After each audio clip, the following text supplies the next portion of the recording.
हमारे व्यस्त जीवन में ईश्वर की आवाज़। हमें अपने जीवन में उन चीज़ों को बढ़ावा देना है जो हमें आंतरिक रूप से आनंदित करती हैं, हमारे जीवन में प्रफुल्लता लाती हैं, हमें अनुप्राणित करती हैं और जीवन को उत्साह से भरती हैं। और उनसे बचना है जो हमें थकाती हैं। आज के सुसमाचार में प्रभु का वचन कहता है कि थके मांदे लोगों तुम मेरे पास आओ, मैं तुम्हें विश्राम दूंगा, तुम मेरा जुआ अपने ऊपर ले लो। जुआ यानी शिक्षा, जुआ यानी जीने का ढंग, जीने की कला, जो हमें मुक्ति की दिशा में और आत्मा की दिशा में लेकर आनंदित करती है। 11 दिसंबर 2024 आगमन का दूसरा सप्ताह बुधवार।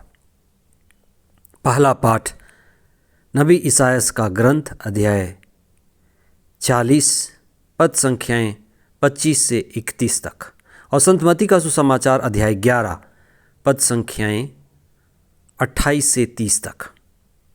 गुरु शिष्य को पुकार कर कहता है, तुम मेरे पीछे चले आओ। धर्मशास्त्र में ऐसे कई जगह उदाहरण मिलते हैं जहां गुरु शिष्य को बुलाता है। गुरु कहता है तुम मेरे पीछे चले आओ। शिष्य का गुरु के पीछे चले आने से कौन सी घटना घटेगी?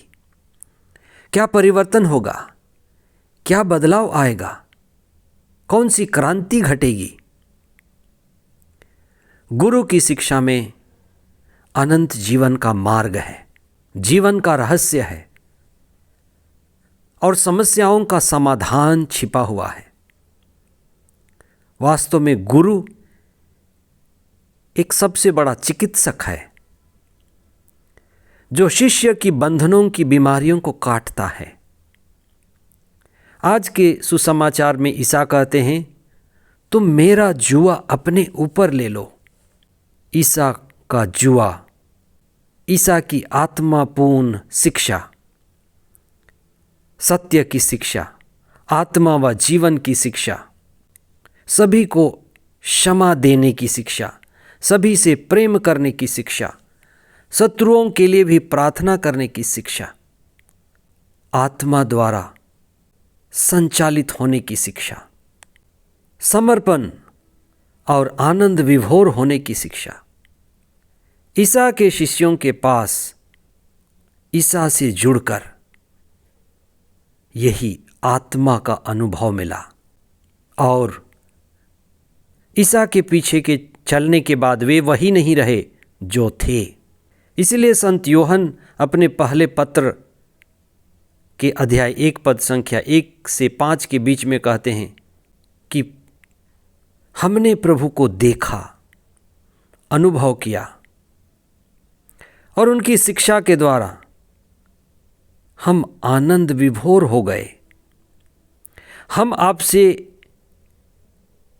इसीलिए लिख रहे हैं कि आपका आनंद भी परिपूर्ण हो जाए। ईसा के पीछे चलने में, ईसा की संगति में, ईसा के साथ होने में परिपूर्ण आनंद मिलता है।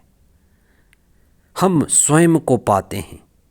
ईसा की संगति, ईसा की शिक्षा, उनके मार्ग पर चलकर हम आत्मा में ऊपर उठते हैं। आज का पहला पाठ कहता है, ईश्वर के द्वारा ही हम अपना उद्देश्य जान पाते हैं और मुक्ति की दिशा में बढ़ते हैं। ईश्वर हमें खोज रहा है। हमें खोजने के लिए ईश्वर ने प्रभु यीशु को भेजा। ये आगमन का समय है, तैयारी का समय है, चेतना में बढ़ने और होशपूर्ण जीवन जीने का समय है।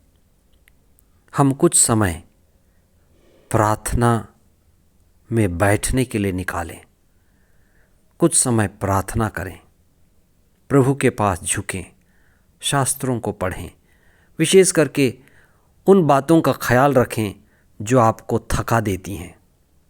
हो सकता है आप बीमार हैं, आपके परिवार के लोग बीमार हैं, आप चिंता में हैं, दुखी, निराश हैं, कई सारी चीज़ें आपके जीवन में असंभव मालूम पड़ती हैं। आप प्रभु से जुड़ें, उनकी शिक्षाओं का गहन अध्ययन करें। जो प्रभु का वचन है, मैं तुम्हें विश्राम दूंगा, उनकी शिक्षा से विश्राम प्रवाहित होती है। उनकी शिक्षा में आत्मा और जीवन है जो हमारे लिए संजीवनी है। आगमन का समय आपके लिए, आपके परिवार के लिए, आपके उद्देश्यों के लिए एक आशीष भरा समय हो। आमीन।